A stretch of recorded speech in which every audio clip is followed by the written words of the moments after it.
ខ្ញុំស្ងៀនសឹងដាក់ជីវិតមានភាគីថៃណាមួយនឹងព្រមចូលតុកចរចាឲ្យផ្ដល់អាដីដែលគេដណ្ដើមបានពីខ្មែរមកឲ្យខ្មែរវិញទេអត់ទេហើយកុំទៅសុំភ្លើងយ៉ាក់ឲ្យសោះហើយកុំសង្ឃឹមបែបនេះឲ្យសោះព្រោះអ្នកនយោបាយថៃណាក៏ដោយក៏ញាក់សាច់នឹងរឿងព្រំដែននេះដែរវាមានភាពរសើបណាស់ព្រោះគេបណ្ដោះគំនិតថៃឲ្យជឿថាខ្មែរឈ្លានពានលួចដីរបស់ថៃដែលថៃត្រូវតែយកឲ្យបានឥឡូវនេះជាឱកាសយកបានមេដឹកនាំថៃណាដែលឲ្យដីដែលថៃរំលោភឈ្លានពានបានមកខ្មែរវិញដោយថៃស្លាប់ទាហានអស់មកកណោប្រជាប្រដ្ឋស៊ីវិលក៏ស្លាប់អស់មកកណោដែរនឹងថៃគេអះអាងមេដឹកនាំនោះនឹងរងការថ្កោលទោសអាចនឹងជាប់ទោសក្បត់ជាតិហើយនឹងធ្លាក់ពីតំណែងជានាយករដ្ឋមន្ត្រីឬក៏តំណែងអីក៏ដោយ24ម៉ោងជឿខ្ញុំហើយខ្ញុំនិយាយនេះខ្ញុំចង់ឲ្យបងប្អូនគូថ្មចំណាំគឺនឹងកើតឡើងអញ្ចឹងថៃគឺនឹងមិនខ្ជិះអីរបស់យើងមកវិញទេចរចាអីក៏ចរចាចោះគឺថៃនឹងយកអាតំបន់ដែលបានហើយហ្នឹងគឺបោះគេអញ្ចឹងក៏ប៉ុន្តែយើងមិនមែនបានន័យថាអស់សង្ឃឹមអូអញ្ចឹងបានន័យថាចរចាចប់ហើយចឹងអត់គិតពីរឿងចរចាអីទេមានកិច្ចព្រមព្រៀងហើយយកទៅហើយមិនចាំបាច់មកធ្វើយុទ្ធនាការបរិហាថៃអីទេប្រជាពលរដ្ឋបានដឹងហើយថាថៃឈ្លានពានកម្ពុជាយើងមានភស្តុតាងគ្រប់គ្រាន់អស់យុទ្ធនាការបន្តគឺមានតែមួយទេគឺធ្វើឲ្យដូចភ្លៀងរលឹមគឺដឹងទៅតុលាការយុត្តិធម៌អន្តរជាតិនិងតុលាការព្រំដែនអន្តរជាតិមានតែវិធីនេះតែមួយគត់ដែលខ្មែរសង្ឃឹមតែប្រែពាក្យសង្ឃឹមនឹងបានដីមកវិញគ្នាប៉ុណ្ណឹងឯង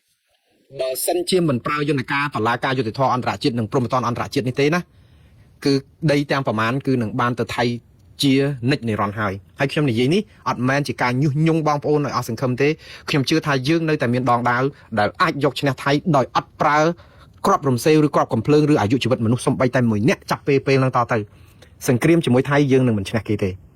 សុកចិត្តឲ្យអន្តរជាតិគេថ្កោលទោសថៃនៅពេលដែលតុលាការយុត្តិធម៌អន្តរជាតិសម្រេចក្តីយ៉ាងណានោះឲ្យខ្មែរឈ្នះហើយថៃមិនដកទ័ពមិនរើចេញពីកន្លែងហ្នឹងឲ្យគេឌីល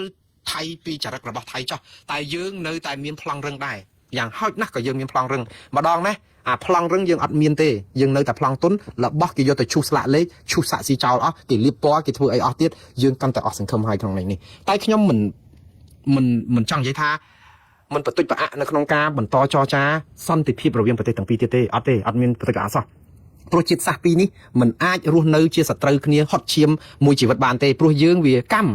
គឺយើងមានព្រំប្រទល់ជាប់គ្នាបើយើងលើកប្រទេសកម្ពុជាយកទៅដាក់ឋានប្រអិនហើយលើកប្រទេសថៃយកទៅដាក់ឋានបដាលអីនោះបានក៏ដាក់ទៅក៏ល្អដែរព្រោះកុំឲ្យនៅចិត្តគ្នាឲ្យយើងរួចពីកម្មហ្នឹងប៉ុន្តែកម្មនេះគឺវាបានមកអញ្ចឹងហើយដូច្នេះយើងត្រូវដោះស្រាយតាមលទ្ធភាពដើម្បីជាអ្នកភូមិផងលបងជាមួយនៅក្នុងន័យស្មើមុខស្មើមាត់គ្នាបានន័យថាស្មើមុខហ្នឹងគឺកុំឲ្យមើលងាយយើងក្នុងនាមជាជាតិមួយដែលអន់ថយហើយគេជាជាតិមួយដែលក្រាន់បើកុំឲ្យមើលងាយអញ្ចឹងប្រព័ន្ធយុត្តិធម៌អន្តរជាតិនេះឯងដែលធ្វើឲ្យកម្ពុជាលែងថៃមើលងាយបានព្រោះថៃមើលងាយអីឥឡូវហ្នឹងគេមើលងាយទ័ពយើងគេមើលងាយសេដ្ឋកិច្ចគេមើលងាយកម្លាំងយើងពលករខ្មែរ2លានអ្នកទៅធ្វើការជាខ្ញុំបម្រើនៅថៃអីឡាក់នឹងឡាក់ឲ្យគេមើលងាយចុះវាមិនអីទេព្រោះយើងមិនមែនតែធ្វើចោលយើងទៅធ្វើការតាមកម្លាំងញើសឈាមយើងដោយសុទ្ធដោយស្របច្បាប់ឯអត់អីទេបងប្អូនធ្វើនៅក្នុងន័យថ្លៃថ្នូរដែរទេគាត់ថាគេមើលងាយដោយសារអីការងារល្អគេទៅធ្វើអស់ហើយគេទុកការងារបោះជូតការងារអីដែលថៃគេគិតថាបានប្រាក់ទាបហ្នឹងឲ្យយើងធ្វើទៅដើម្បីគេនិស្សិតបញ្ញវន្តគេទៅធ្វើការល្អអស់ទៅទុកអាការងារហ្នឹងឲ្យកម្ពុជាធ្វើវាហាក់បីដូចជាការងារគូលីការងារបន្ទាប់បន្សំអីអញ្ចឹងណាប៉ុន្តែបងប្អូនការងារអីក៏ដោយក៏មិនថោកទាបដែរកុំតែធ្វើចោល